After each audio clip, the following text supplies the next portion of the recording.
বাবা যেদিন বাজার থেকে আধা কেজি খাসির মাংস কিনে আনতেন, সেদিন আমাদের ঘরে একটা বড় উৎসব আমেজের ভাত চলে আসতো। মা শাড়ির আঁচলটা কোমরে গুঁজে মশলা বাটতে বসে যেতেন। আমি কাঁচা মাংসগুলোকে নেড়ে চেড়ে দেখতাম। মুখের কাছে নিয়ে গেলেই মা দিত বকুনি, বলতো, কাঁচা গেলে খাস নে, পেটে ছাগল হবে। আমি চোখ ড্যাব ড্যাব করে মাকে বলতাম, ছাগল হলে বেশ হবে মা, রোজই তো তাহলে মাংস খেতে পারবো চিবিয়ে চিবিয়ে। মা আমার কপালে একটা চুমু খেয়ে হাসি মুখ করে বলতো, আমার পাগল ছানা একটা। খানিকটা দূরে বসে মা ছেলের খুনসুটি দেখে বাবা ঠোঁটের মধ্যে লুকিয়ে লুকিয়ে হাসতেন। একসময় মশলা মিশিয়ে মা ঝোল করা মাংস উনুন থেকে নামাতেন। আমি দৌড়ে হামলে পড়তাম। একটা চামচে এক টুকরো আমায় বাড়িয়ে দিয়ে মা বলতেন, ধর খোকা, নুন হয়েছে কিনা দেখ তো।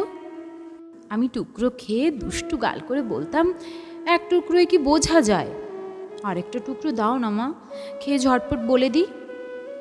মা আরেকটা টুকরো দিত, আমিও খেতাম, স্বাদ করে খেতাম, আর মায়ের শাড়ির আঁচলে আয়েশ করে মুখ মুছতাম।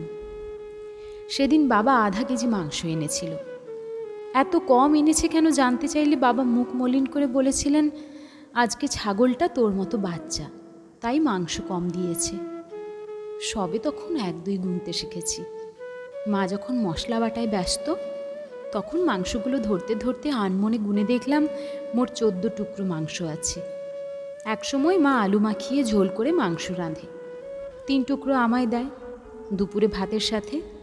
আমি খেতে খেতে হিসেব রাখি আর 9 টুকরো আছে।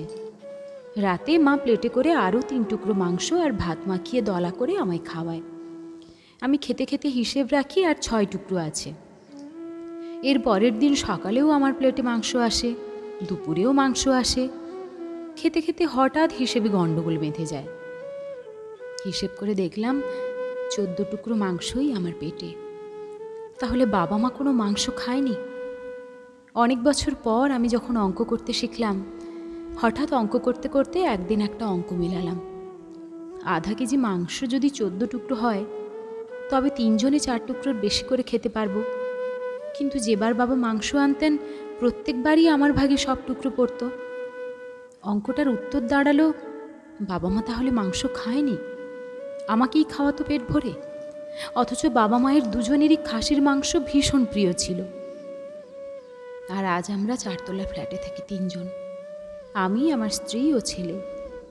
প্রতিদিনই প্রায় খাসির মাংস কেনা হয়। আগের মতো আধা কেজি না, 2 কেজি 3 কেজি। কিন্তু আগের মতো সেই উচ্ছ্বাস আর নেই।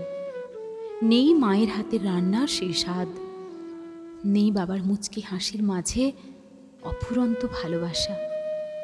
মা বাবা দুজনেই আজ অনেক দূর থেকে আমার নামেলা অঙ্কের হাসিতে হেসে যাচ্ছেন।